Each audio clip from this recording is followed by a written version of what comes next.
बिस्मिल्लाहिर्रहमानिर्रहीम। अस्सलाम वालेकुम। Welcome the door of happiness. उम्मीद करती हूँ कि नाज़रीन और सामाईन आप बिल्कुल ठीक होंगे, खैर व आफ़ियत से होंगे। अल्लाह ताला आपको अपनी हिफ्ज़ व अमान में रखे। नाज़रीन, सबसे पहले तो मैं आपका शुक्रिया अदा करना चाहती हूँ कि आपने मुझे सुना, मेरे चैनल को सब्सक्राइब किया और मेरे चैनल को आपने आगे शेयर भी किया। आप सबका बहुत शुक्रिया और उम्मीद करती हूँ कि इंशाल्लाह आप ऐसे ही मेरे चैनल को लाइक करेंगे, आगे शेयर भी ज़रूर करेंगे। तो नाज़रीन, आज हम जिस मौजू पर बात करने वाले हैं कि इंसान के पास अपनी ज़िंदगी में एक इल्म ज़रूर हो जो उसके पास हो, ऐसा इल्म उसके पास लाज़मी होना चाहिए। वो इल्म क्या है कि हम ज़िंदगी गुज़ारते हैं, हमारे आसपास बहुत से लोग होते हैं, हम अपनी ज़िंदगी में इस कदर मसरूफ़ होते हैं, हम अपने कामों में इस कदर मसरूफ़ होते हैं कि हम किसी पर तवज्जो ही नहीं देते हैं। हम काम करते हैं, हम पैसा कमाने के चक्कर में भाग-दौड़ करते हैं, हम नहीं जानते कि हमारे इर्द-गिर्द रहने वाले लोग जो हैं वो भी हमारे साथी हैं, वो हमारे करीबी हैं। हम इंसानियत के नाते उनके दुख दर्द को महसूस करें।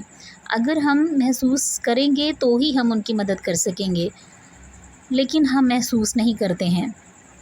हमें क्या करना होगा? सबसे पहले तो हमें चेहरा पढ़ने का फ़न आना चाहिए, आंखें पढ़ने का फ़न आना चाहिए, जो सबके पास नहीं होता है। बहुत कम लोगों के पास होता है जो चेहरे के तासुरात को समझ लेते हैं। हमारे आसपास रहने वाले लोग जो हैं बहुत से ऐसे होते हैं कि वो अपने अंदर कहीं ना कहीं कोई जंग लड़ रहे होते हैं। बज़ाहिर कुछ चेहरे बहुत खुश नज़र आते हैं, लेकिन कभी हमने अपने इर्द गिर्द रहने वाले लोगों के मुतल्लिक कभी ये जानने की कोशिश नहीं की कि वो किन मसाइल से दो चार हैं। हम अपनी ज़िंदगी की भागदौड़ में इस कदर आगे निकल चुके हैं कि हमारा मुद्दा जो है वो सिर्फ़ और सिर्फ़ अपना मुफाद होता है या फिर पैसा कमाना होता है। अगर हमारा कभी ऐसे लोगों से वास्ता पड़ता है तो हम उनसे कहें ना कि आप भाई हमारा जो है दुख नहीं सुनते हैं, आप हमारे पास बैठते नहीं हैं, हमसे बात नहीं करते हैं, तो मैं किस कदर परेशान था या मैं परेशान थी। तो आगे से उनके ये अल्फाज होते हैं कि साढ़े ते आपने ही दुख नहीं मुकदे ते असी किसे दा की सुनिए। ये जो अल्फाज हैं किस कदर तलख हैं कि इंसान जब खुद पर महसूस करता है तो उसे बहुत तकलीफ़ हो। क्या ये इंसानियत है? ये इंसानियत ही नहीं है, बिल्कुल नहीं है। हम जानते हैं कि हम इस दुनिया में आए हैं, हमने अपने काम काज, अपने कारोबार, उन सब पर तवज्जो देनी है, लेकिन हमारे इर्द गिर्द रहने वाले जो साथी हैं उन पर हमारा इंसानियत के नाते कुछ ना कुछ हक़ है। क्या हमारी इस्लामी तालीमात हमें इसकी इजाज़त देती नहीं है कि हम किसी का दुख सुने, किसी की मदद कर सकें, किसी की हेल्प कर सकें? हमारी अखलाकियात में ये चीज़ें ये शामिल होनी हैं और होनी चाहिए भी। हम चाहते हैं कि जी हमारा माशरा जो है पुरअमन हो, हमारी सोसाइटी पुरअमन हो।